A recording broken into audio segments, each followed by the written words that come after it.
And it's 26 games now in which Holland has scored a goal in a football match. The last time they failed to score was against Romania in a Euro qualifier way back in 2007. So on that register, Australia going well. Nil also score. Paul Trimboli, Ange Postecoglou and Mark Bosnich join me for the half-time wrap. Trimmers, more questions than answers at half-time for Tim Verbeek. Absolutely, and let's talk about the Dutch first. They've been brilliant. So good to watch. The way they move the ball, Harps, their touch on the ball in slippery conditions, absolutely superb. And Australia having a real hard time transitioning the ball from the defence into the forward area. It's been hard going forward for Australia, but not so for Holland. Despite the difficulties of the conditions, Hans, they've had plenty of chances to score in that first half.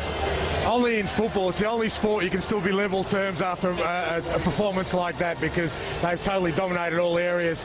To me, it's their passing, the way they pass the ball. They pass it with such a firmness, they trust each other's technique. And I tell you, Huntelaar on another night, or Schneider more sharper, we'd be 2 or 3 goals down. He hasn't had a great season of goal scoring, indeed regular football, Huntelaar, and perhaps there have been signs of that. But we shouldn't forget that Holland, Bozza, have been 8 games in World Cup qualifying. They've won them all. The first European team to qualify versus Africa 2010. We're seeing good evidence of that with these chances they're creating. You're seeing one of the top teams in world football play their trade here. It's been a real honour. 2 things. Not everybody's turned up in terms of crowd-wise, and also Australia hasn't turned up. If it was a boxing game, we would have got stopped after half an hour, and that's being nice about it. But if we're nothing, we're but resilient, and it is 0-0. And Ange brought that great point. One of the great things about football is you can still be 0-0 even though you've been dominated like that. Haven't really looked likely to have the green and gold. They haven't been great going forward, but defensively, Craig Moore has been reunited with Lucas Neal. Paul, what's your assessment of Lucas back to work for the first time in a new season? Yeah, he's looked a little bit like he's lacking match conditioning, and that's obviously because he hasn't played. And the Dutch are so sharp in and around their penalty area. It's their movement off the ball and their willingness to reward that run. And all of a sudden, we saw Craig Moore and Lucas Neal time and time again in that desperate position of having to get their bodies in the line of opportunities that the Dutch were creating. They had so much possession in the front third, and it was a real tough opening, especially the first 20 minutes. Well, on that basis, this is a great hit out for Lucas, so he gets him no time to get rid of the cobwebs. He's had to get straight back into action. He's read the game well. Ange would probably be my assessment. What about his distribution? Oh, look, I think that's with the rustiness bit. I think defensively he hasn't been too bad, although I'd still like us to push up a little bit further, put them under pressure. For that to happen, it needs Lucas Neal and Craig Moore to start squeezing up. The one shining light for us in that back four has been Luke Wilkshire, and a couple of times he's saved our bacon, particularly from those central areas he's covered across. Now, doesn't his star continue to rise, Mark? Luke Wilkshire has been phenomenal the last 3 years for the Socceroos.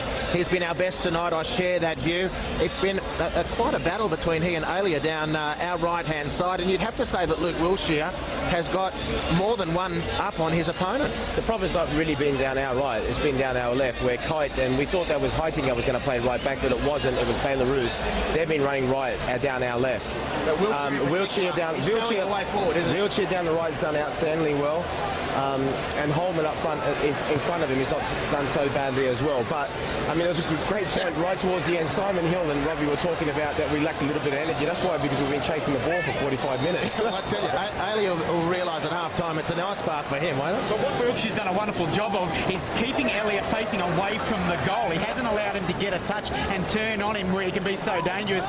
Wonderful performance from Luke Wilkshire. And that's the point of Luke Wilkshire. That's why he has done well. Watch him every time he closes down his opponent very quickly. We haven't done that anywhere else on the park. No. We've given him way too much room. You can say that about Luke Wilkshire, but Bozza, very quickly, if he concedes that many fouls in a competitive match, he would have had a yellow card by now. I don't know. I don't think so. I think the referee's been refereeing exactly like it's a competitive match. One point, we need to get the ball, and one of our best ball winners has been taken off, Vinny Grella, and I think we're not the same team without him. Yeah, look, that's a very good point, and it's hard lines for Vinny Grella, who's had a terrible run with injury recently. We're off for each team. Shots on goal, that's enough to send shivers down the spine of any football fan of the Socceroos. 21 shots for the Netherlands, just 4 for Australia. 4 on target for the visitors, just the sole shot on target by Australia. And it was certainly a very dominant performance by Holland. It was great to watch them live and in person, and Australia fought hard to keep a clean sheet. 0-0 finished here at the football stadium. Paul Trimboli, Ange Postecoglou and Mark Bosnich watched that second half unfold. Gents, what did you think of it? To you, Trimmers first. We thought going into half-time, more questions than answers, perhaps, for Verbeek. Has it unrolled in the second half? What did we learn? Well, I think we learned that we can really put some effort into our defending. We kept another clean sheet. I'm not sure exactly how we managed it. There was 90 minutes for the captain, which was good. Wiltshire continues to impress. But a bit of a worry, our inability to hang on to the football and make any sort of meaningful inroads to the Dutch was a bit of a disturbing pattern. Yeah, well, the thing is, Ange, let's just deal with the situation that it was a friendly match and nothing riding on it. So, you know, Holland could have had a few more players. We could have played with a bit more sting. Let's sort of put that in the basket now and look at the game for what it was. We found it very, very difficult to play tonight. Look, I know we play Oman on Wednesday night, but oh man, did we get away with it tonight, because I thought we were totally outclassed in certain parts of the park, particularly in the middle of the park. They totally dominated possession. The way they moved the ball, we really couldn't get close to them. Can't remember us really marking or getting close to, particularly we were talking about it during the course of the game. Schneider, the amount of room we gave him. On another night, when you look at those statistics, the amount of shots and balls in the box, a good Dutch team on their good night, we could have had a heavy defeat. Now, plenty of positives. Yes, we did battle hard and we defended very well, but I still think there's some worrying signs there. Harry Kewell said we need to get back to reality. This was a bit of a reality check for the Australian team. Mark, do you see that through the same eyes as Harry Kewell? Harry was spot on. He came out and said it. There's a little bit more... he was a little bit more realistic than Lucas. And Lucas actually played very well, I thought, considering the fact he hadn't played for so long. But his interview post-match, basically, he was kidding himself. He thinks that Harry's was spot on. He said that basically we didn't play well, and we didn't. And it was a reality check, and we do need to have more of these games to see that. And the only, for me, a few positives. Number one, Harry playing up front. I think we have found our front men. Now that Martin Viduka is definitely, obviously going to be ruled out, he needs to play up front, right? You need to have your best players in the spinal position, and for me, it's him up front. Once again, obviously a clean sheet. I don't know how, but fair play, clean sheet. And the fact that basically tonight it could have been 6. Well, it should have been over by half time, and hopefully we can take a lot away from that and learn from that. But if Lucas really thinks that was a good performance, and I said he's kidding himself, maybe he's thinking about himself and he didn't want to say that. His performance was excellent, considering he hadn't played for so long.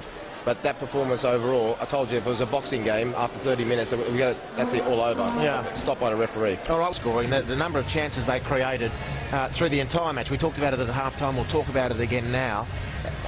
Did they create enough to score goals? We'd probably have to say yes. Did they have a cutting edge? Well, demonstrably no. Is this an issue for Holland? Did we defend better than you guys are suggesting? Well, games are dominated and controlled invariably from the middle of the park, but they are decided in both boxes. Hence why your strikers and goalkeepers are so important, because you can dominate. Like we were saying during the second half, wouldn't it be funny if Australia went up the other end and scored? Because that would have been snatching a victory from the jaws of defeat. And you look at some of these chances, and I think they look slightly rusty, particularly Huntelaar. But let's, for a moment, put Van Persie in that position that Huntelaar was in for quite a few times, and Robin out on the left. That's the kind of team we're going to face at the World Cup. And I thought tonight, at times, the Dutch, the build-up play was superb, as Trimmer said. Their link-up play was good. Babel was enormous when he came on, but they just lacked that cutting edge in front of goal. I guess that's an issue for them. Great defending by Luke Wiltshire, but...